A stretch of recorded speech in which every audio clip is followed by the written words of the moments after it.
রমজানের 24টা ঘন্টা আমরা কি কি আমল করব।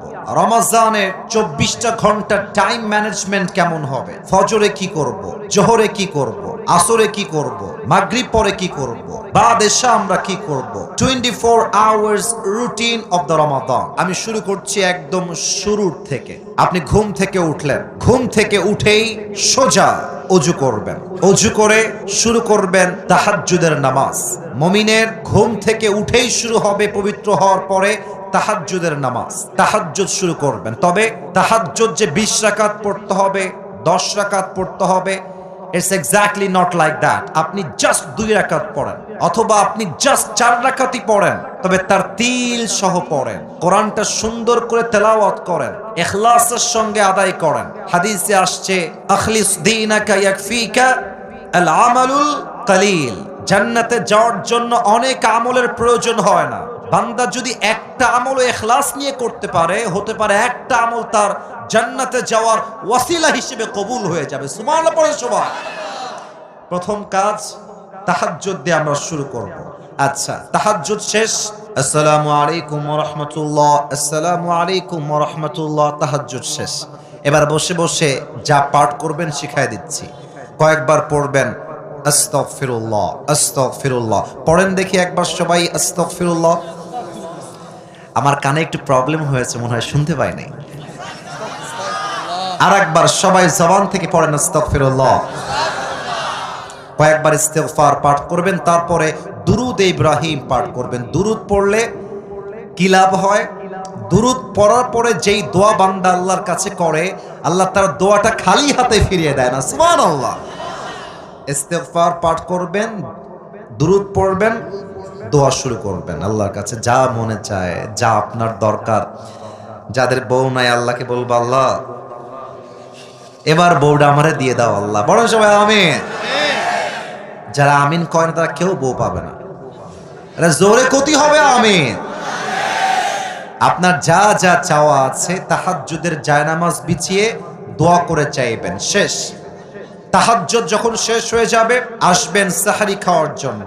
সাহরি যখন খাওয়া শেষ, বাস সেহরি খেয়ে উঠে গিয়ে সোজা মসজিদে ঢুকে যাবেন। মসজিদে ঢুকে যখন ফজরের আজান হয়ে যাবে, ফজরের 2 রাকাত সুন্নত আদায় করবেন। যশোরের ভাইরা, কয় রাকাত সুন্নত? আর একটু জোরে শুনতে চাই, কয় রাকাত? 2 রাকাত সুন্নত। সুন্নত তো শেষ হয়ে গেল, কিন্তু সময় তো আছে এখনো 10 মিনিট 15 মিনিট। কি করবেন? আপনি একটা কোরআন নেবেন, কোরআনটা নিয়ে সুন্দর করে করে বসে বসে তেলাওয়াত করবেন। আমার এখনো মনে আছে, আমি তো মাদ্রাসায় পড়াশোনা করেছি। আমাদের ওখানে একটা সিস্টেম ছিল, আমরা প্রত্যেক ওয়াক্ত নামাজে আগে আগে যেতাম, 20 মিনিট আগে, 30 মিনিট আগে যেতাম, এবং কোরআনটা নিয়ে সুন্দর করে তেলাওয়াত করতাম। আবার যখন ইকামত দিত, কোরআনটা রেখে আমরা নামাজ আদায় করা শুরু করতাম। অতএব ফজরের সুন্নত আদায় করার পরে বসে বসে ডোন্ট ওয়েস্ট ইউর টাইম, বসে বসে কোরআন তেলাওয়াত করবেন। রাজি আছেন তো ইনশাআল্লাহ? আচ্ছা, ফজরের নামাজ শুরু হয়ে গেল, নামাজ শেষ। সালাম যখন ফিরিয়ে ফেলবেন, সকলেই আয়াতুল কুরসি পাঠ করবেন। হাদিসে আসছে, যেই বান্দা প্রত্যেক ফরজ নামাজের পরে আয়াতুল কুরসি পাঠ করে, লাম ইয়ামনাহু মিন দুখুলিল জান্নাহ ইল্লাল মাউত, তার মাঝে আর জান্নাতের মাঝে কোনো দেওয়াল থাকে না, জাস্ট মৃত্যু ছাড়া। ও বান্দা মৃত্যু বরণ করে না, তাই সে জান্নাতে যায় না, মরলেই সে জান্নাতি হয়ে যাবে। সুবহানাল্লাহ। আয়াতুল কুরসি পাঠ করবেন। এবার আরেকটা আমল শিখাই দেই, আমার সঙ্গে সবাই পড়েন, আউযু বিল্লাহিস সামিউল আলিম। মাশাআল্লাহ, আওয়াজ এসেছে। মিনাশ শাইতানির রাজীম। এখনই যে মুখস্থ হয়ে যাবে ব্যাপারটা এরকম নয়। মিডিয়ার লোক বসে আছে, কালকে আপলোড হয়ে যাবে এইটা, অর্থাৎ আউযু বিল্লাহিস সামিউল আলিম মিনাশ শাইতানির রাজীম, এইটা পড়বেন। তারপরে সকলেই সূরাতুল হাশরের শেষ আয়াতগুলো পড়বেন। হুয়াল্লাহুল্লাযী লা ইলাহা ইল্লাহু আলিমুল গায়বি ওয়াশ শাহাদা হুয়ার রহমানুর রহিম, শেষ পর্যন্ত পড়বেন। এই আমলটা যেই বান্দা করবে, একটা লাভ বলে দেই, তার পুরো দিনের সমস্ত বিপদকে আল্লাহ নিজেই দূর করে দিবে। সুবহানাল্লাহ পড়ে সবাই।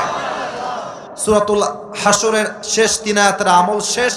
এবার আপনি বাসায় ফিরে আসবেন।